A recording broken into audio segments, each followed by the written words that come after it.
నమస్తే నేను Kavitha. Welcome to I dream news and నిజాలు. రాజేష్ ఎక్స్పోర్ట్స్ 5 ఏళ్లలో 15 లక్షల కోట్ల నకిలీ ఆదాయాన్ని చూపించింది అని సేబీ ఒక నివేదికను రూపొందించింది. అందులో పర్టికులర్ గా ఎల్ఐసి 3,000 కోట్ల రూపాయల పెట్టుబడులు ఎందుకు పెట్టింది, ఎవరి ప్రోత్సాహం, ఎవరి ప్రెషర్స్ తో ఎల్ఐసి అందులో ఇన్వెస్ట్ చేసింది, ఇన్నేళ్ల నుంచి ఇంత ఫ్రాడ్ జరుగుతుంటే ఎందుకని బయటికి రాలేదు, రాజకీయ ఒత్తిళ్లు ఏమైనా ఉన్నాయా, బోల్డని క్వశ్చన్స్ ఉన్నాయి. మనతో పాటుగా ఉన్నారు సీనియర్ జర్నలిస్ట్ సురేష్ కొచ్చతిల్ గారు. సార్ నమస్తే. నమస్కారం సార్, రాజేష్ ఎక్స్పోర్ట్స్ అనేది 5,ఏళ్లలో 15 లక్షల కోట్లు, అందులోనూ ఎల్ఐసి అనేది అక్కడ అంత ఫ్రాడ్ జరుగుతుంది అనుకున్నప్పుడు ఇంతకాలం ఎందుకు బయటికి రాలేదు అనే దాంతో పాటుగా ఈ రాజేష్ మెహతాకి కూడా గుజరాత్ మూలాలు ఉన్నాయి కాబట్టి ఇవన్నీ బీజేపీకి తెలుసు, వెనకాల వాళ్లే ఉన్నారు, ప్రెషర్ చేశారు ఎల్ఐసి అందులో పెట్టుబడులు పెట్టడానికి అని. ఎల్ఐసికి పెట్టుబడి రాజేష్ ఎక్స్పోర్ట్స్ అనేది నాట్ ఈవెన్ 0.001% ఉంటుంది. ఎల్ఐసి పెట్టుబడి యూనో వాళ్ళు పెట్టుబడికి ఇప్పుడు దాకా వాళ్ళు పెట్టిన దానిపైన ప్రాఫిట్ వాళ్ళకి వచ్చేసి ఉంటుంది ఇప్పుడు దాకా డివిడెండ్స్ లాగా. And that is not a question. Yes, there should be an investigation. కానీ ఎల్ఐసి పోర్ట్ఫోలియో మేనేజ్ చేసేది ఎల్ఐసి వాళ్ళు చేస్తారు, అది బయట నుంచి ప్రెషర్ పెట్టక్కర్లేదు. దీనికన్నా ముందు కూడా మనకు తెలిసిందే చాలా మటుకు అదానీ కంపెనీలో పెట్టుబడి పెట్టారు ఎల్ఐసి అని చెప్పి పెద్ద గొడవ చేస్తారు. ఎల్ఐసి ఆల్మోస్ట్ ఐ థింక్ ఒక 10,000 కంపెనీలలో వాళ్ళు పెట్టుబడి పెడతారు. సో వాళ్ళ ప్రాఫిట్స్ అక్కడ లాస్ అవుతుంది, ఇక్కడ ప్రాఫిట్ అవుతుంది, అదంతా జరగవచ్చు. కానీ LIC is not the question here. Question here is Rajesh exports. మనం ఇదే రాజేష్ ఎక్స్పోర్ట్స్ గురించి మాట్లాడుతున్నప్పుడు 15 లక్షల కోట్లు అంటున్నారు. వాళ్ళు అంటున్నారు మా ఇంటర్నేషనల్ సబ్సిడరీ నుంచి మాకు వచ్చే ఆదాయం ఇది, భారతదేశం నుంచి వచ్చిన ఆదాయం కాదంటున్నారు. వాళ్ళు దానికి ఉన్న నంబర్స్ చూపించలేకపోతున్నారని చెప్పి సెబీది ఆరోపణ ఒకటి. Yes, correct. కానీ మనం ఫైనాన్షియల్ ఫ్రాడ్స్ గురించి మాట్లాడుతున్న కవిత గారు, నాకు గుర్తుంది, నేను అప్పుడు ఎకనామిక్ టైమ్స్ లో పనిచేస్తున్న టైంలో హర్షత్ మెహతా స్కామ్ ఒకటి బయటకు వచ్చింది. మనందరూ తెలిసింది, అది మా ఎకనామిక్ టైమ్స్ లో పనిచేస్తున్న ఒక సీనియర్ జర్నలిస్ట్ సుచేత దాస్, ఆమె తీసుకొచ్చిన స్టోరీ అది బయటికి. దాని తర్వాత దాని గురించి చాలా ఇన్వెస్టిగేషన్ ఉంటే హర్షత్ మెహతాని బ్లాక్ లిస్ట్ చేశారు. దాని తర్వాత మీరు చూస్తుంటారు కేతన్ పారేఖ్ లాంటి వాళ్ళు దాని తర్వాత జరిగిన స్కాండల్స్ లో చాలా మంది ఉన్నారు, వాళ్ళని కూడా బయట పెట్టేశారు. రామలింగరాజు గారి సత్యం మనందరికి గుర్తుంది. దీని వెనక అంతా ఏముంది, ఎందుకంటే ఇప్పుడు ఈ రాజేష్ ఎక్స్పోర్ట్స్ ఎక్స్ప్లెనేషన్ అడిగారు, ఆయన అంటున్నారు కావాలంటే నేను చూపిస్తాను 15 లక్షల కోట్లు మీకు, I can show my turnover అంటున్నారు. So all you know it might tomorrow he might bring the turnover. ఎందుకంటే ఇది అంతా ఈ డబ్బంతా బయట నుంచి, ఆల్మోస్ట్ 95% ఈ టర్న్ ఓవర్ బయట నుంచి వచ్చింది. అందుకని ఆయనకి ఒక పెద్ద రిఫైనరీ ఉంది బయట, gold refinery. I think it's in Switzerland or somewhere else it is there. So దాని నుంచి వచ్చే ఆదాయం ఇది అని చెప్తున్నారు. సో ఈ రిఫైనరీ నుంచి ఎక్స్ప్లెనేషన్ ఆయన ఇస్తున్నారు, ఎట్లా జరుగుతుంది, ఏం జరుగుతుంది. ఈ గోల్డ్ అండ్ సిల్వర్ లో చాలా మటుకి నిన్న కూడా నేను అదే అడిగాను. I mean Kerala right now. So ఇక్కడ నేను ఒక అడిగేది ఏంటంటే, ఇక్కడున్న ఎస్పెషలీ మా ఊర్లో ట్రిచ్చూర్లో is a home to all this big gold merchants, including ఈ జాయ్ ఆలుకాస్, జోస్ ఆలుకాస్, కళ్యాణ్ జ్యువెలర్స్, వీళ్ళందరూ ఇక్కడి నుంచి, ఎక్సెప్ట్ ఫార్ మేబీ వీళ్ళది ఏం చెప్తారు మలబార్ గోల్డ్ ఇట్సేస్తే మిగతా అందరు ఇక్కడి నుంచి అనమాట. గోల్డ్ కొనేటప్పుడు గోల్డ్ అమ్మేటప్పటికి మీకు ఎంత ప్రాఫిట్ వస్తుంది? Hardly anything. కానీ ప్రాబ్లం ఎక్కడ వస్తుంది అంటే, వీళ్ళ లైఫ్ స్టైల్ చూస్తే మనకు డౌట్ వస్తుంది, ఇది ఎట్లా సంపాదిస్తున్నారు ఇంత డబ్బులు అని చెప్పేసి. ఇది మనకి ఎప్పుడైనా it should raise a red flag. మనం అడగాల్సింది ప్రశ్న అది కాదు, సెబీకి ఇన్ని సంవత్సరాలు ఎందుకు తీసుకున్నారు? మీకు గుర్తుండదు, ప్రైస్ వాటర్ హౌస్ కూపర్స్ సత్యం బ్యాలెన్స్ షీట్ సైన్ అప్ చేసినప్పుడు పెద్ద కాంట్రవర్సీ, వాళ్ళని బ్యాన్ చేశారు యాక్చువల్లీ ఆడిటింగ్ నుంచి చాలా సంవత్సరాలు. What were the auditors doing? SEBI వీళ్ళ డైలీ బ్యాలెన్స్ షీట్ చెక్ చేయాలి. ఆడిటర్స్ ఉన్నారు, ఆడిటర్స్ ఏం చేస్తున్నారు? బ్యాంకర్స్ ఉన్నారు, బ్యాంకర్స్ ఏం చేస్తున్నారు? మీరు ఇప్పుడు ఎల్ఐసిని తప్పు పడుతున్నారు. ఎల్ఐసి ఏం చూస్తారు? వాళ్ళ బ్యాలెన్స్ షీట్ చూస్తారు. ఓకే, ఇది బాగుంది, 2,000 కోట్లు అని చెప్పాను చూడండి, ఎల్ఐసి టోటల్ ఇన్వెస్ట్మెంట్ లో ఎక్కడ డ్రాప్ కూడా కాదు. కానీ that is not the point. Ethics గురించి మాట్లాడుతున్నప్పుడు న్యాచురల్లీ వీళ్ళ బ్యాలెన్స్ షీట్ చెక్ చేస్తారు. బ్యాలెన్స్ షీట్లో ఏముంది? బాగుంది, ఇంత ప్రాఫిట్ ఉంది, ఇంత టర్న్ ఓవర్ ఉంది, అదే చూస్తారు వాళ్ళు. ఆడిటర్స్ సైన్ ఆఫ్ చేశారు, ఆడిటర్స్ సైన్ ఆఫ్ చేశారు. ఇన్కమ్ ట్యాక్స్ పేమెంట్ అయితే ఇన్కమ్ ట్యాక్స్ పేమెంట్ అయింది, ఇదన్నీ చూస్తారు. కానీ జరిగింది అది కాదు. The fact that they was a manipulation of the turn over. ఎందుకు చేస్తారు కవిత గారి? ఇది ప్రైవేట్ లిస్టెడ్ కంపెనీస్ లో మీకు ఇది కనిపించదు. This you will find in mostly public listed company. Private మీకు వాళ్ళ దగ్గర ప్రాబ్లం ఉండదు, ఎందుకంటే వాళ్ళ ఇంటర్నల్ టర్న్ ఓవర్ వాళ్ళది.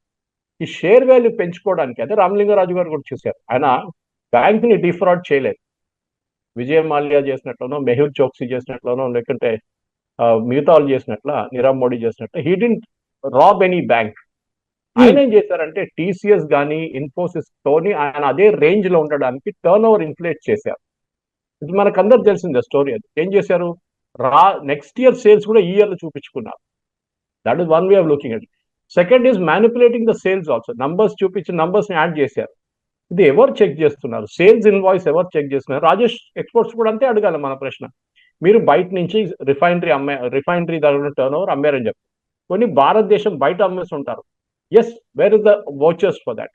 Wear is the accountability for that? ఇది మనం చూడాలి. ఎందుకంటే సిస్టమిక్ ఫెయిలియర్ అంటాం మనం. ప్రాసెస్ సెటప్ చేసినప్పుడు auditing is the most important thing. Kavitha గారు, who are the auditors for this? నేను మళ్ళీ అదే రిపీట్ చేస్తున్నాను. దీనికి మీరు రిజర్వ్ బ్యాంక్ గవర్నర్నో లేకుంటే ఫైనాన్స్ మినిస్టర్నో తప్పు పట్టలేరు. ఎందుకంటే ఒక సిస్టమ్ ఉంది. ఈవెన్ సెబీ ఉంది. సెబీ ఏం చేస్తున్నారు? సెబీకి ఎవరో విసిల్ బ్లో చేశారు. సెబీకి ఎవరో చెప్పారు ఇట్లా ఉంది అని చెప్పి. అప్పుడు వారు కంప్లైంట్ వెళ్ళింది అని. అప్పుడే ఈవెన్ హర్షద్ మెహతా కేసు కూడా అంతే జరిగింది. రామలింగ రాజు కేసు కూడా అదే జరిగింది. ఈ విసిల్ బ్లోవర్స్ ఉంటారు చూడండి కవిత గారు, they bring in this to the maximum అనమాట.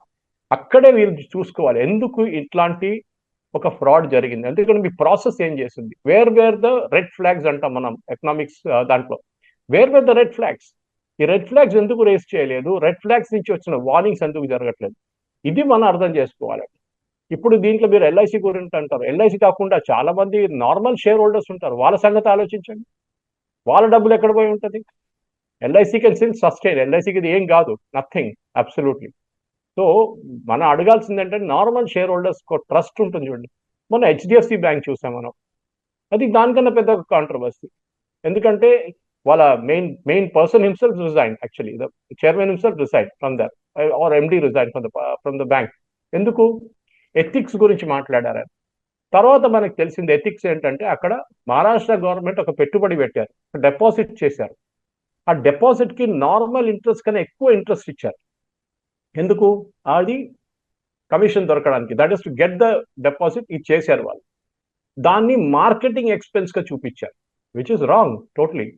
So again the question is, ఇంత పెద్ద బ్యాంక్ కూడా ప్రెషర్స్ మీద, అంటే ఈ కాంపిటీషన్ కవిత గారు, ఇది అంతా స్టాక్ మార్కెట్ ఆడే గేమ్. ఇది స్టాక్ మార్కెట్ లో మీరు చూస్తున్నారు ముందు 15,000 10,000 ఉండే నిఫ్టీగా, సారీ సెన్సెక్స్. ఇప్పుడు ఎంత అండి? 90,000 తిరుగుతుంది, మళ్ళీ 70కి వస్తుంది. ఇంత బంగారం లాగా ఇంత ఎట్లా పెరిగారు వీళ్ళు? Who are the peoples behind it? ఇది ఒక కార్టెల్ ఉంటుంది. వీళ్ళు మ్యానిపులేట్ చేస్తారు, నంబర్స్ మ్యానిపులేట్ చేస్తారు. ఎందుకంటే మార్కెట్ చూసేది ఒకటే, మీ టర్న్ ఓవర్ ఎంత, మీ నెట్ ప్రాఫిట్ ఎంత, మీ ఎబిటా ఎంత, ఇదే చూస్తారు వాళ్ళు. కానీ అది కాదు. ఐ థింక్ ఫండమెంటల్స్ కూడా చెక్ చేయాల్సి వస్తుంది. Is turnover only thing? Satyam నుంచి నేర్చుకోవాల్సిన లెసన్ చాలా ఉండే. కానీ మన దగ్గర ఇప్పుడు కూడా స్టాక్ బ్రోకర్స్ కానీ, షేర్ మార్కెట్లు ఆడుతున్న వాళ్ళు కానీ, ఎవరైనా కానీ ఈ ఎథిక్స్ అనేది పక్కన పెట్టేశారు కంప్లీట్ గా. There is no question of ethics anywhere today. That is the biggest problem మన దాంట్లో. క్రెడిబిలిటీ కవిత గారు, రాజేష్ ఎక్స్పోర్ట్, ఎస్ ఆయన్ని క్వశ్చన్ చేయొచ్చు, ఆయన జైల్లో పంపించవచ్చు, అన్ని చేయొచ్చు. తర్వాత ఏం జరుగుతుంది? రామలింగరాజు గారు ఎక్కడ ఉన్నారు ఇప్పుడు చెప్పండి నాకు? Is out on bail and ఆయన కేసు కూడా బహుశా డ్రాప్ అయి ఉంటుంది ఇప్పుడు. కానీ ద ప్రాసెస్, దాని నుంచి లెసన్స్ ఏం నేర్చుకున్నాం మనం? కేతన్ పారేఖ్ కానీ, హర్షద్ మెహతా కానీ ఏం లెసన్స్ నేర్చుకున్నాం? This is the question. ఇది మళ్ళీ తిరిగి అక్కడికే వస్తుంది. అకౌంటబిలిటీ ఎక్కడ ఉంది? Where do the buck stop?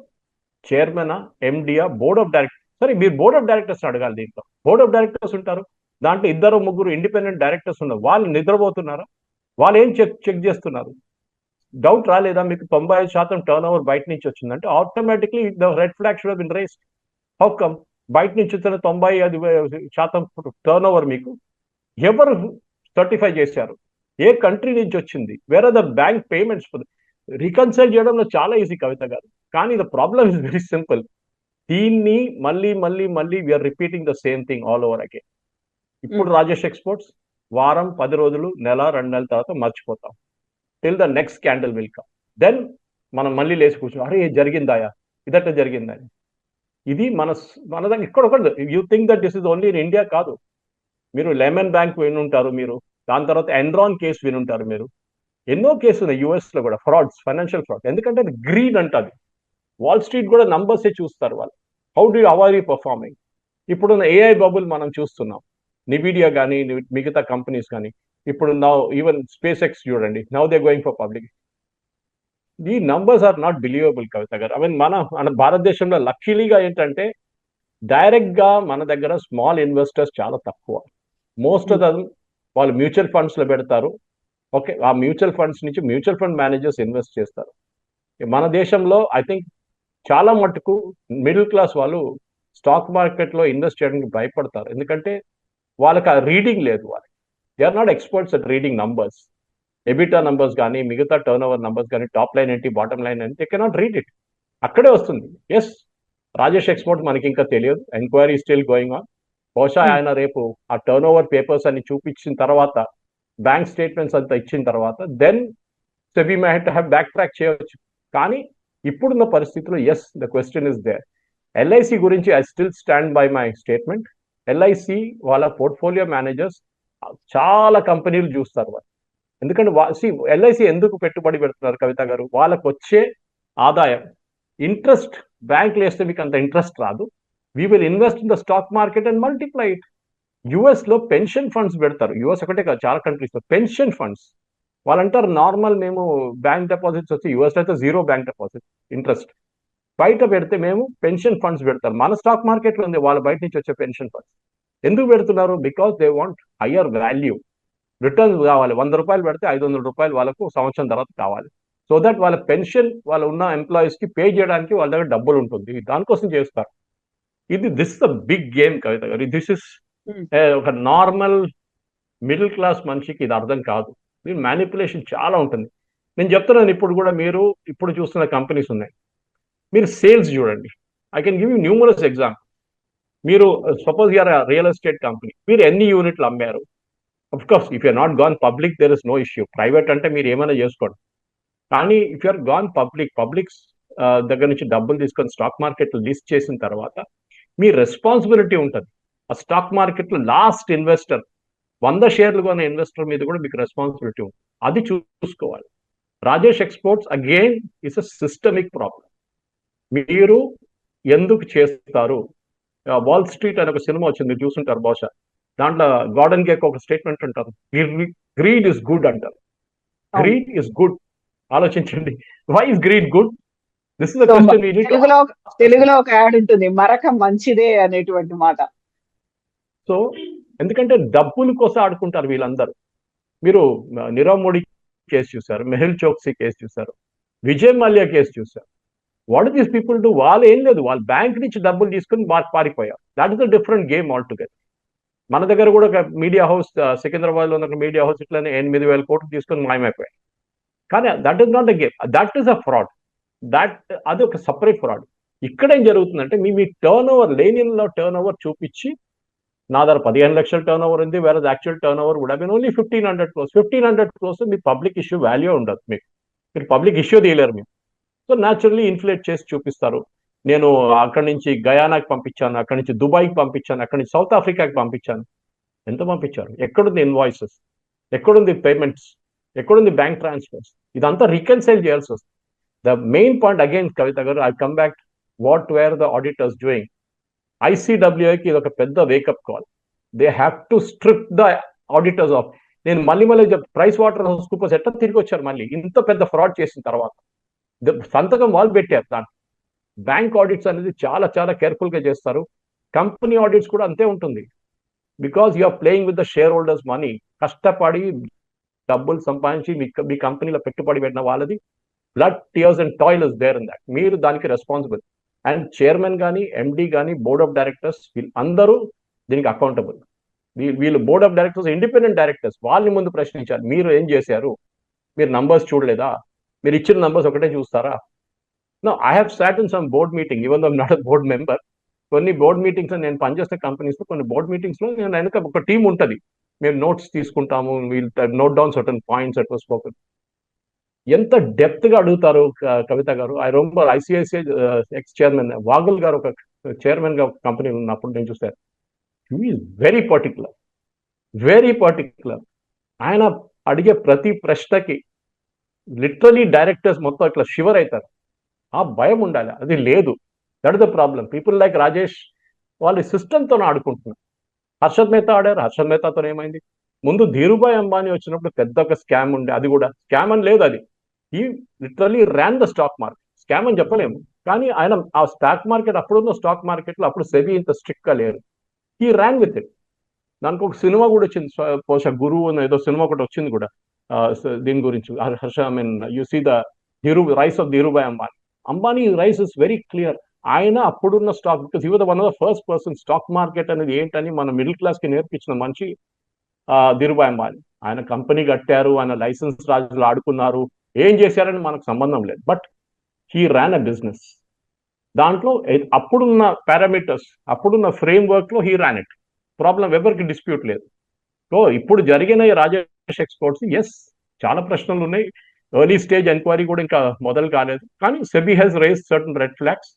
చూద్దాం ఏమవుతుంది ఎంక్వైరీ. కానీ ఇది మన దగ్గర ఉన్న ఒక 30 నుంచి 35% కంపెనీల్లో ఇదే టర్న్ ఓవర్ ఫేక్ చేసిన కేసెస్ ఉన్నాయి. They are only attending to the stock market. మాకు రేపు ఈ టర్న్ ఓవర్ మార్కెట్ లో quarterly results, half yearly results, annual results publish చేసినప్పుడు మా షేర్ వాల్యూ ఎంత పెరుగుతుంది, మా చైర్మన్, ఎండి, మా డైరెక్టర్ షేర్లు ఎంత విలువ తీసుకుంటుంది, ఇదే వాళ్ళు చూస్తున్నారు. అయితే సార్ ఇక్కడ ఇంట్రెస్టింగ్ గా కనిపిస్తోంది, రాజేష్ ఎక్స్పోర్ట్స్ అన్నటువంటి ఆ ఫోటో, ఆ బ్యానర్ బోర్డు వెనక ఉంది. ముందేమో మోదీ, ప్రధానమంత్రి నరేంద్ర మోదీ గతంలో అది స్టార్టింగ్ లో వాళ్ళతో కలిసి ఫోటోలు దిగారు. అండ్ వీళ్ళకి కూడా గుజరాత్ తో మూలాలు ఉన్నాయి కాబట్టి ఆబ్వియస్ గా బీజేపీ వీళ్ళ వెనకాల ఉంది, లేకుంటే వాళ్ళ సపోర్ట్ అనేది ఉంది, ప్రెషర్ అనేది వాళ్ళు చేశారు. అందువల్లే ఇప్పటిదాకా ఈ మహా స్కామ్ అనేది బయటికి రాలేదు అనేది. ఇలాంటిది ఏదైనా జరిగింది అంటే ఆబ్వియస్ గా వాళ్ళన్నిటికీ గుజరాత్ తో మూలాలు ఉంటాయి, వాళ్ళందరికీ మళ్ళీ బీజేపీతో ఒక బెదిరింపులో, లేకుంటే వాళ్ళ ఇంపాక్ట్ వీళ్ళ మీద ఉంటుంది అనేది. ఇదే కేసు అడిగినప్పుడు దీనికన్నా ముందు కూడా విజయ్ మాల్యాకి లోన్లు ఎవరు ఇచ్చారండి? కాంగ్రెస్ హయాంలో ఇచ్చారు.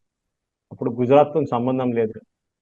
The point is very clear. Gujarati business men ఉంటారు, ఐ మీన్ బిజినెస్ లో దే ఆర్ ద ఛాంపియన్స్, దాంట్లో డౌట్ లేదు. ఇప్పుడు మీరు ధీరుభాయ్ అంబానీ గురించి మనం మాట్లాడాం. ధీరుభాయ్ అంబానీ ఎవరి టర్మ్ లో పైకి వచ్చారండి? It was during the rain of Congress party.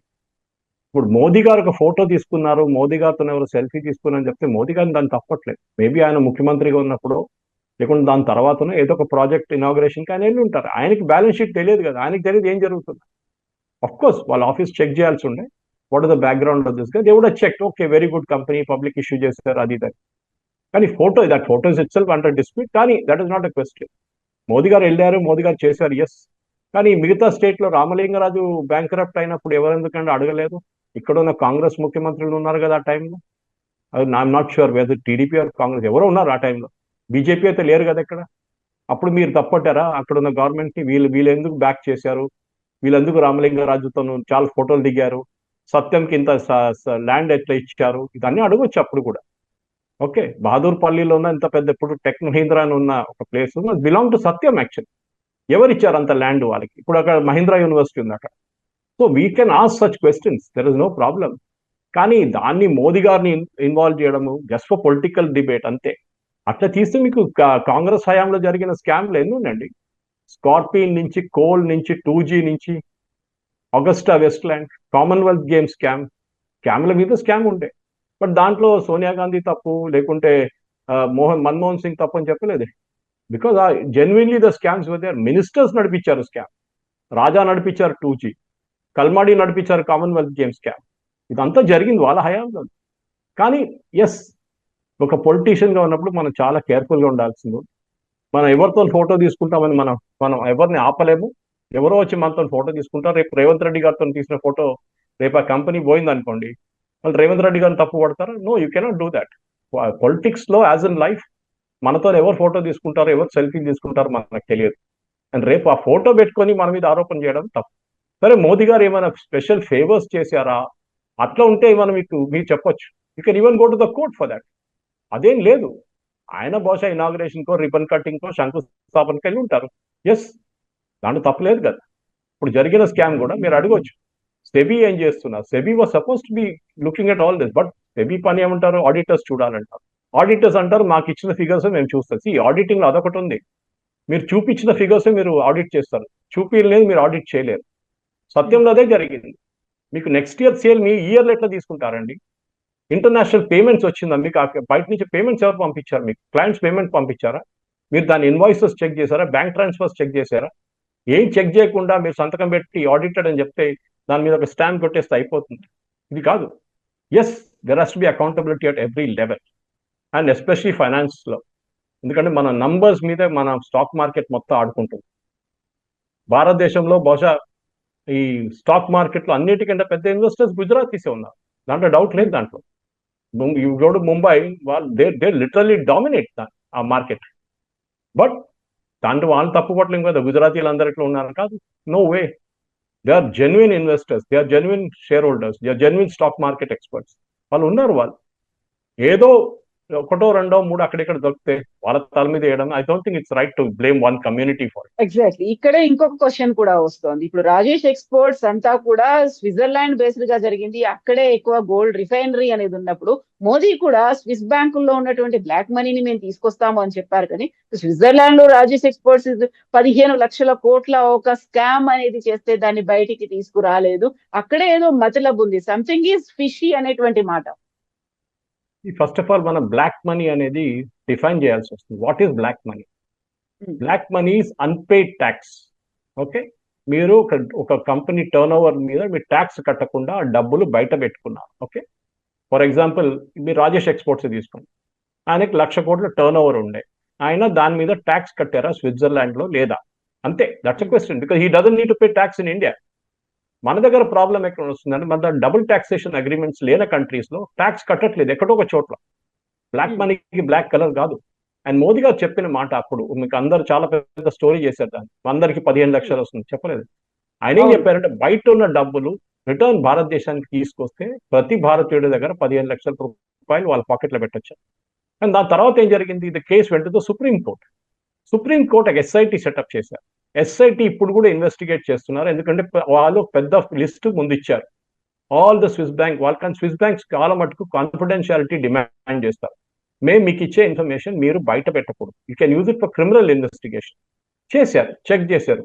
దాంట్లో ఆల్మోస్ట్ 50-60% కంపెనీస్ వాళ్ళ టర్న్ ఓవర్ ఇంటర్నేషనల్ లెవెల్ ఉంది, దే ఆర్ పేడ్ ట్యాక్సెస్. ఇప్పుడు మీరు మారిషియస్ రూట్ అనొచ్చు ఇన్వెస్ట్మెంట్ గురించి. That is the big scam. Chidambaram టైంలో మొదలైంది. మారిషియస్ నుంచి ఎవరు ఇన్వెస్ట్ చేస్తున్నట్టు తెలియదు. అక్కడ ఒక పోస్ట్ బాక్స్ ఉంటుంది, ఆ పోస్ట్ బాక్స్ వాళ్ళు మన ఒక కంపెనీలో 5,000-6,000 కోట్లు పెట్టుబడి పెడుతున్నారు. ఎక్కడి నుంచి వస్తుంది ఆ టర్న్ ఓవర్? స్విట్జర్లాండ్ లో ఉంది Swiss bank. Now days actually US government pressure పెట్టిన తర్వాత స్విస్ బ్యాంకింగ్ సిస్టమ్ 10 సంవత్సరాల మటుకు చాలా క్లియర్ అప్ చేసుకున్నారు. ముందున్న స్టేటస్ కాదు ఇప్పుడు Swiss banks.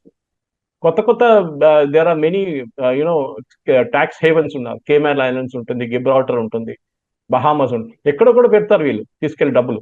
Even for that matter even Dubai also. So ఎక్కడ మీరు మీద డబ్బులు సోర్స్ అడగకుండా మీరు బ్యాంక్ లో పెట్టుకుంటే అది బ్లాక్ మనీ. మీరు ట్యాక్స్ కట్టారా లేదా? ఇప్పుడు మనకి ఇంకొక దేశంతో డబుల్ టాక్సేషన్ అవాయిడెన్స్ సిస్టమ్ సంతకం పెడితే మన కంపెనీ అక్కడ ట్యాక్స్ కడితే then they need not pay tax in India. So అప్పుడు వాళ్ళు పెట్టిన డబ్బులు స్విస్ బ్యాంక్ లో కానీ ఏ బ్యాంక్ లో కానీ ఇట్స్ ద లీగల్ మనీ. ఎందుకంటే ఇప్పుడు ఇంటర్నేషనల్ పేమెంట్స్ ఉంటుంది, మీకు ఇంటర్నేషనల్ లెవెల్లో మీకు వచ్చే టర్న్ ఓవర్కి మీ ఆదాయానికి మీకు పేమెంట్ చేయాల్సి. రాజేష్ ఎక్స్పోర్ట్ తీసుకుందాం. టిపికల్లీ ఆయనకి ఏం జరుగుతుంది? బంగారం కొంటారు, రిఫైనరీకి పంపిస్తారు, రిఫైన్ చేస్తారు, దాని వాల్యూ అడిషన్ చేసి దుబాయ్కో సౌత్ ఆఫ్రికాకో ఎక్కడైనా పంపిస్తారు. ఆ ప్రాఫిట్ ఉంటుంది చూడండి, అక్కడ ట్యాక్స్ కడుతున్నారా లేదా? That is the main question. Tax కడితే then it is not a black money. అన్ని బ్యాంక్ స్విస్ బ్యాంక్ లో ఉన్న డబ్బులు అంతా బ్లాక్ మనీ కాదు. And SIT clearly bought it supreme కోర్టులో. దట్ అన్ని మా దగ్గర వచ్చిన లిస్ట్ చెక్ చేస్తే చాలా మంది they were able to account for it, saying this is my turn over.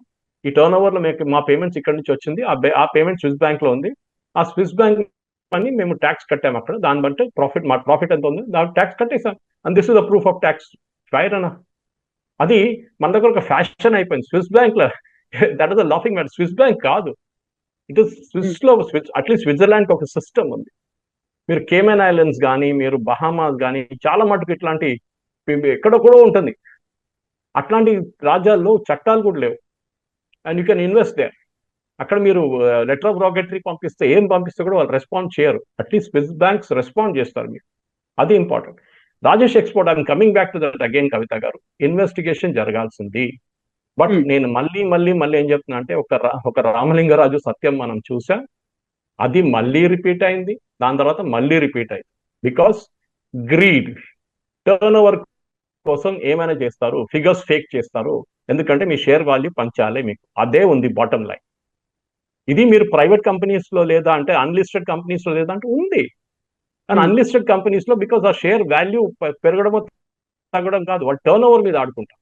రేపు మాకు ఈ సంవత్సరం మాకు 500, నెక్స్ట్ సంవత్సరం 750, దాని తర్వాత 1000, దాని తర్వాత 1500, దాని తర్వాత 2000, అట్లా వెళ్తూ మేము 10,000 కోట్ల టర్న్ ఓవర్ అయిపోయింది మాకంతా. మన దగ్గర హైదరాబాద్ లో కూడా చాలా కంపెనీ ఉండే, ఐవీఆర్సీఎల్ కంపెనీ ఉండే, ఎక్కడ పోయింది ఇదంతా? Those companies all disappeared.